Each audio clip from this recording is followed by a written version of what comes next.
The movie opens in Bighorn Ridge, Montana, where a grumpy elderly woman named Ellen Cole refills her prescription at a pharmacy before buying 2 boxes of beer at a convenience store.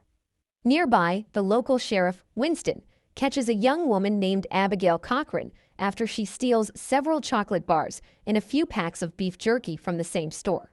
Her drunken father recently died, and now that she has no family left, Abigail plans to leave town for good. With no money and nowhere to go, she stole the food as supplies for the road.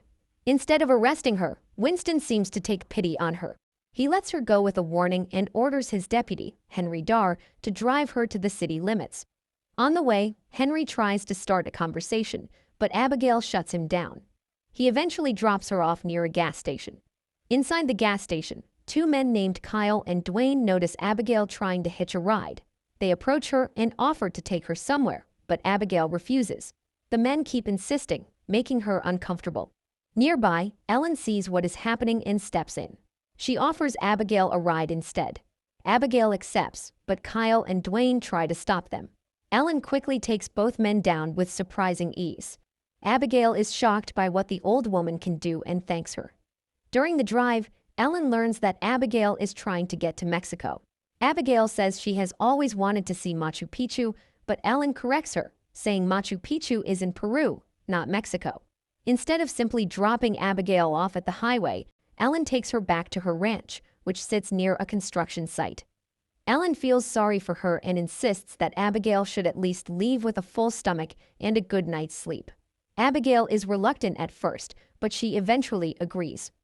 That night, after dinner, the 2 women share a surprisingly warm conversation. Ellen reveals that Abigail's father used to help her around the house after Ellen's husband passed away. Abigail then explains that her father started drinking heavily after Duke's construction crews came to town to build the dam. Her father loved the creek nearby, and he was heartbroken when the construction destroyed it. Later, he hit his head at the dam and drowned. Abigail is tired of the town and wants to travel the world. Ellen gently tells her that travel can broaden the mind, but it is also important to have a home to come back to. She reminds Abigail that having a place to belong matters. To lighten the mood, Ellen jokes that they are both orphans now. The 2 laugh together, and for a moment, the sadness between them feels a little lighter. The next day, a powerful land developer named Richard Duke rides in his limousine to Ellen's ranch with his right-hand man, Mitch Clay. When they arrive, Duke pressures Ellen to sell the property, claiming her land is the perfect location for his new resort project. Duke offers Ellen a large amount of money. He also tells her she can choose any available property in Duke's estates and promises her a lifetime VIP membership.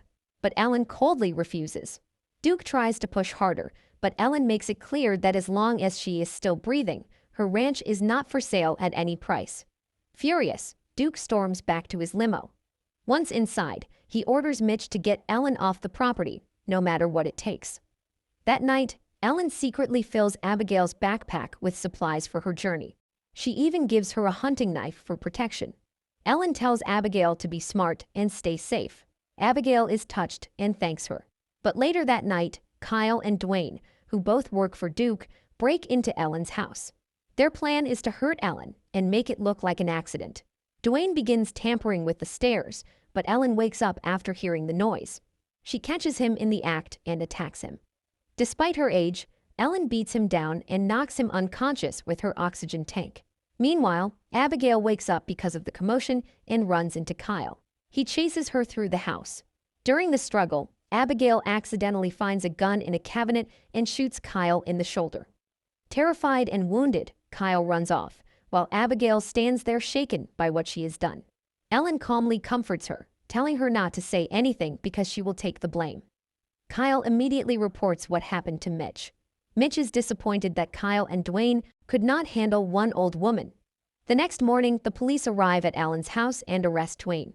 But instead of focusing on the break-in, Sheriff Winston brings up Ellen's earlier fight with the men at the gas station. Then the police find 12 weed plants in Ellen's barn. Ellen explains that they are only for personal use, but Winston says anything over 4 plants is illegal in Montana and can be charged as a felony with intent to distribute.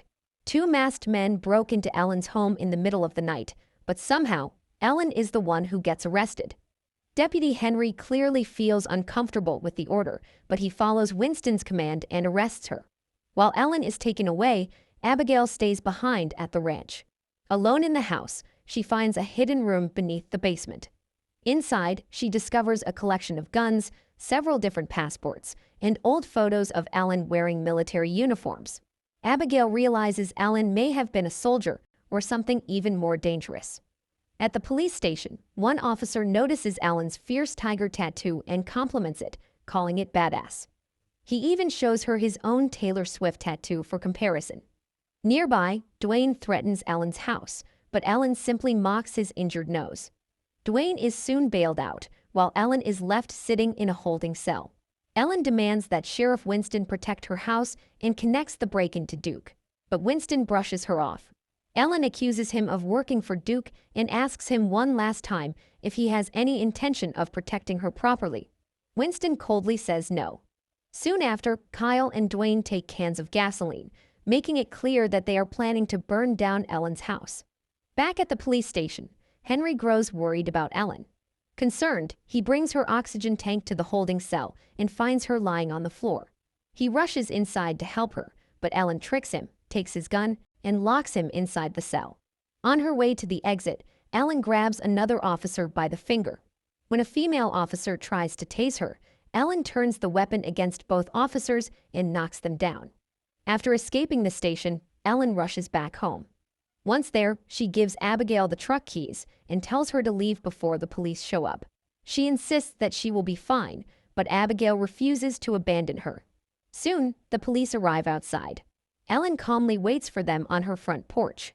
Sheriff Winston confronts her and points his gun at her, but Ellen disarms him with ease and knocks him to the ground, shocking the other officers. Humiliated, Winston orders his men to bring out the bigger guns. Henry tries to calm him down, warning him not to make the situation worse because Abigail is still inside the house. He does not want her caught in the crossfire. Henry enters the house unarmed and tries to convince Abigail to come outside. But Abigail refuses because she is afraid of what the police might do to Ellen. Henry promises they are not going to hurt an old woman. Then Abigail shows Henry something she found. She admits that she used to think her father was crazy, but now she is not so sure. She shows Henry a map and points out a series of strange incidents connected to other ranches. One ranch burned down, with officials calling it a brush fire. Another lost all its cattle to botulism, even though that disease is not common in the area. After that, the owner killed himself. At first, Henry thinks it is all just a coincidence. But the more Abigail explains, the more he begins to realize something is wrong. Abigail always believed Henry was the officer who found her father's body at the dam. But Henry explains that he was only the first officer to arrive at the scene. The people who actually found the body were Duke's men. That is when Abigail and Henry begin to suspect that Duke's men murdered her father. Not long after, Mitch arrives with his armed men.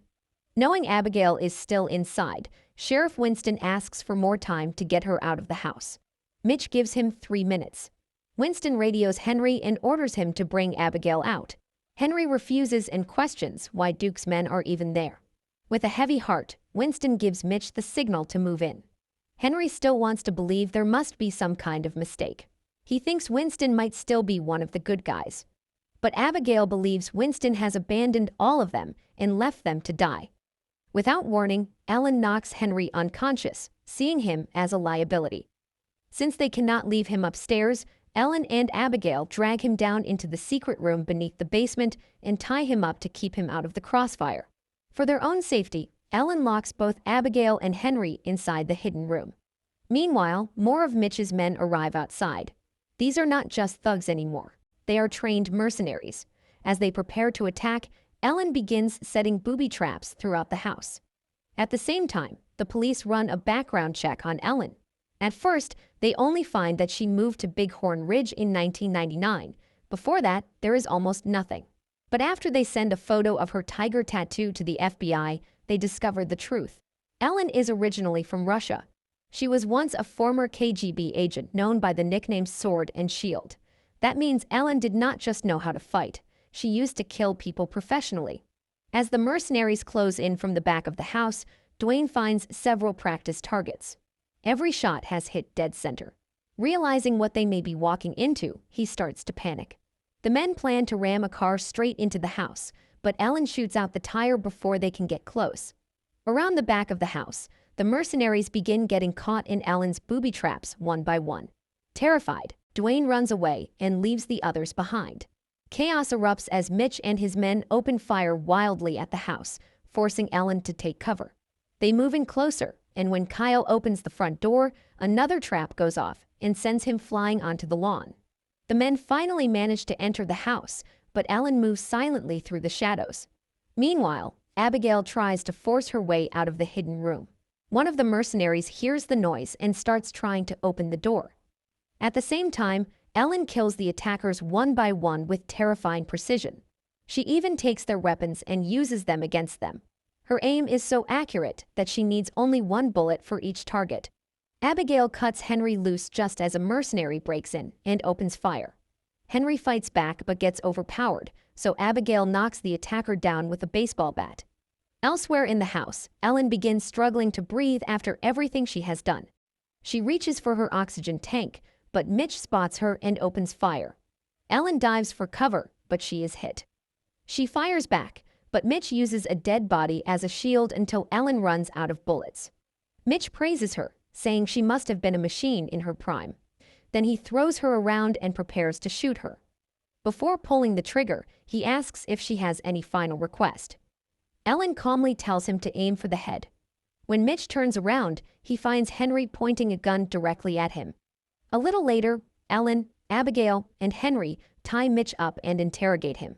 They ask why Duke wants Ellen dead now, when the OCPD is already going to take her property in less than a year. Mitch reveals the truth.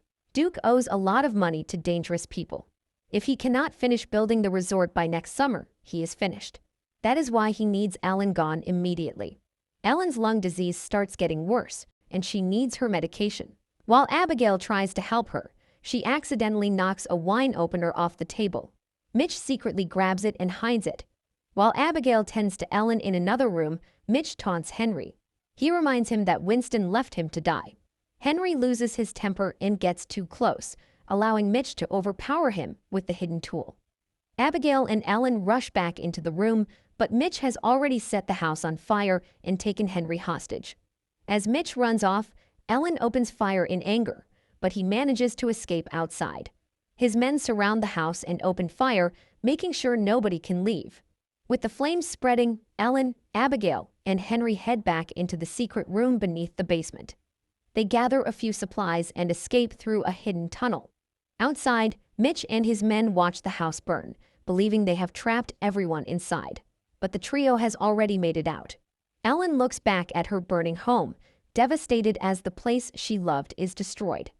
By morning, Mitch's men search the burned house for bodies, but Ellen leads Abigail and Henry to a hidden truck in the forest. As they drive away, Ellen finally opens up about her past. She says she never had a real home before. When she was a little girl, the KGB picked her up from the streets and trained her to kill. Later, she met her husband, and together they built a beautiful life and a real home. Now, that home is gone, and the loss breaks her heart. They know they need proof if they want to bring Duke down, and Abigail remembers that her father may have found something before he died. They head to his trailer and search through his things. There, they find evidence linking Duke's estate project to the other ranches that were destroyed. Meanwhile, Duke receives a call from the Russian men he owes money to. They demand that he sign their papers in person. In the forest, Abigail breaks down as the truth finally sinks in. She realizes she spent the last few years hating her father, feeling embarrassed by him, ignoring him, and looking down on him like everyone else did. But now she knows he was right all along. He was not crazy. Duke really was behind everything. Now, Abigail and Ellen want him to pay for what he did. Meanwhile, Henry goes to see Sheriff Winston. He tells him the state police are on their way to arrest him. That night, Duke learns that Ellen is still alive. Moments later, the lights go out, and his guards outside begin dying one by one. Ellen moves through the shadows like a ghost, striking silently and with terrifying precision. Dwayne hides Duke inside a closet and gives him a gun. Then Dwayne stands guard, terrified but ready for whatever is coming. At the same time, Abigail plants explosives at the dam. While she is working, Kyle suddenly appears and reveals that he was the one who murdered her father. He attacks Abigail and beats her while cruelly taunting her. But Abigail secretly pulls out the hunting knife Ellen gave her and stabs him in the stomach, leaving him for dead.